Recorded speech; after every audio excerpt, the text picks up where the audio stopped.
लक्ष्मण के अतिरिक्त कोई भी मेघनाद को मार नहीं सकता था, श्री राम भी नहीं। जब त्रेता युग के योद्धाओं के बारे में पूछा जाता है तब श्री राम, श्री हनुमान, राजा रावण, कुंभकर्ण, मेघनाद और बाली जैसे कई शौर्य योद्धाओं के नाम सामने आते हैं। परंतु एक वीर योद्धा ऐसा भी है जिनके तप और त्याग की गाथा कई बार अनसुनी की गई है। वे कोई और नहीं बल्कि शेषनाग अवतार श्री लक्ष्मण हैं। लंका के युद्ध के कुछ वर्षों बाद एक बार अगस्त्य मुनि अयोध्या आए। श्री राम ने उनकी अभ्यर्थना की और उन्हें आसन दिया। राज्यसभा में श्री राम उनके भ्राता भरत, शत्रुघ्न और देवी सीता के साथ उपस्थित थे। चर्चा करते करते लंका युद्ध का प्रसंग आया। भरत ने विवरण दिया कि श्री राम ने कैसे रावण और कुंभकर्ण जैसे प्रचंड वीरों का वध किया और लक्ष्मण ने भी इंद्रजीत और अतिकाय जैसे शक्तिशाली असुरों को मारा। अगस्त्य मुनि ने कहा, हे भरत, रावण और कुंभकर्ण निश्चित रूप से प्रचंड वीर थे, लेकिन सबसे बड़ा वीर तो मेघनाद था। उसने अंतरिक्ष में स्थित होकर इंद्र से युद्ध किया और उन्हें पराजित कर लंका ले आया। तब स्वयं ब्रह्मा ने इंद्रजीत से दान के रूप में इंद्र को मांगा, जिससे इंद्र मुक्त हुए। लक्ष्मण ने उसका वध किया, इसलिए वह सबसे बड़ा योद्धा बन गया। और सत्य यह है कि इस संसार में लक्ष्मण के अतिरिक्त कोई भी मेघनाद को मार नहीं सकता था, श्री राम भी नहीं। भरत को बड़ा आश्चर्य हुआ। उन्होंने ने श्री राम से पूछा, क्या यह सच है?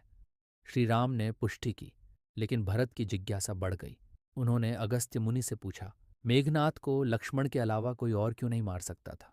अगस्त्य मुनि ने कहा, हे भरत, मेघनाद ही विश्व का इकलौता ऐसा योद्धा था जिसके पास विश्व के समस्त दिव्यास्त्र, ब्रह्मा का ब्रह्मास्त्र, नारायण का नारायण अस्त्र और महादेव का पाशुपतास्त्र थे। उसे वरदान था कि रथ पर रहते हुए कोई उसे परास्त नहीं कर सकता था। पूरे संसार में उस समय केवल वही एक योद्धा था जिसने अति महारथी योद्धा का स्तर प्राप्त किया था। उसने स्वयं भगवान रुद्र से युद्ध की शिक्षा ली और भगवान रुद्र ने उसे रावण से भी महान योद्धा बताया था। उन्होंने यहाँ तक कहा कि उन्हें संदेह है कि स्वयं वीरभद्र भी मेघनाद को परास्त करने में समर्थ नहीं होंगे। इसके अतिरिक्त उसकी परम पवित्र पत्नी देवी सुलोचना का सतीत्व भी उसकी रक्षा करता था। भरत ने कहा, हे महर्षि, मेघनाद की शक्ति का ऐसा वर्णन सुनकर विश्वास हो गया कि वह महान योद्धा था। लेकिन अगर बात दिव्यास्त्रों की है तो श्री राम के पास भी त्रिदेव के महास्त्र थे। हनुमान जी पर भी किसी अस्त्र शस्त्र का प्रभाव नहीं होता। लक्ष्मण भी महाप्रचंड योद्धा हैं, लेकिन उन्हें पाशुपतास्त्र का ज्ञान नहीं था जो मेघनाद को था। फिर भी लक्ष्मण कैसे मेघनाद का वध कर सके और आप ऐसा क्यों कह रहे हैं कि सिर्फ लक्ष्मण ही उसे मार सकते थे? अगस्त्य मुनि ने कहा, आपकी बात सही है। मेघनाद के पास जितने दिव्यास्त्र थे उतने लक्ष्मण के पास नहीं थे।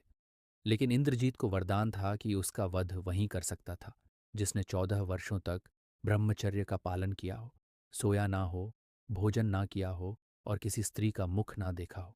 पूरे विश्व में केवल लक्ष्मण ही थे जिन्होंने इन शर्तों को पूरा किया, इसलिए केवल वे ही मेघनाद का वध कर सकते थे। तब श्री राम बोले, हे गुरुदेव, मैं मेघनाद और लक्ष्मण दोनों के बल और पराक्रम से अवगत हूँ। शक्ति की दृष्टि से इन दोनों की तुलना नहीं हो सकती।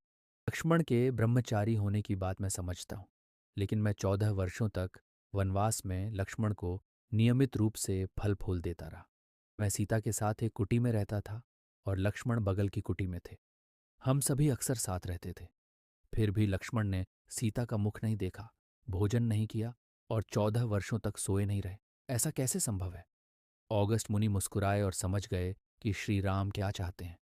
वे जान गए कि श्री राम चाहते हैं कि लक्ष्मण के तप और वीरता की चर्चा भी अयोध्या में हो। उन्होंने कहा, इस बारे में लक्ष्मण से ही पूछा जाए। लक्ष्मण को सभा में बुलाया गया। सभा में आते ही उन्होंने सबको प्रणाम किया। श्री राम ने कहा, प्रिय भाई, तुमसे जो भी पूछा जाए उसका सत्य उत्तर दो। मैं सीता और तुम 14 वर्षों तक वनवास में साथ रहे, फिर तुमने सीता का मुख कैसे नहीं देखा? मैंने तुम्हें फल दिए, फिर भी तुमने भोजन कैसे नहीं किया और 14 वर्षों तक सोए नहीं रहे? लक्ष्मण ने कहा, भैया, जब हम भाभी को तलाशते हुए रशियन मुख पर्वत गए तो सुग्रीव ने हमें माता सीता के आभूषण दिखाकर पहचानने को कहा। आपको याद होगा कि मैं केवल उनके पैरों के नूपुर को पहचान पाया था, क्योंकि मैंने कभी उनके चरणों के ऊपर देखा ही नहीं था। मैं भाभी को केवल उनके चरणों से पहचानता हूँ। इसके अलावा मैंने वनवास के दौरान शूरपणखा और बाली की पत्नी देवी तारा को ही देखा था, किंतु एक तो वे अनायास ही मेरे समक्ष आ गई थीं और दूसरा, वे दोनों ही पूर्ण मनुष्य नहीं थी। शूर्पणखा राक्षसी थी और तारा वानर जाति की। रही बात निद्रा की, तो जब आप और माता एक कुटिया में सोते थे, मैं रात भर धनुष पर बाण चढ़ाई पहरेदारी करता था। जब निद्रा ने मेरी आंखों पर कब्जा करने का प्रयास किया तो मैंने उसे अपने बाण से भेद कर दिया। निद्रा देवी ने हार मानकर स्वीकार किया और मुझसे वचन लिया कि वह 14 वर्षों तक मुझे स्पर्श नहीं करेगी। लेकिन जब आपका अयोध्या में राज्याभिषेक हो रहा था, तब वह मुझे घेरेगी। आपको याद होगा, जब मैं आपके पीछे छत्र लेकर खड़ा था, तब निद्रा के कारण छत्र मेरे हाथ से गिर गया था। निद्रा देवी के वचन के कारण ही मैं आपका राज तिलक भी नहीं देख सका, क्योंकि मैं सो गया था। लक्ष्मण के ना सोने का एक रहस्य उर्मिला की निद्रा भी है।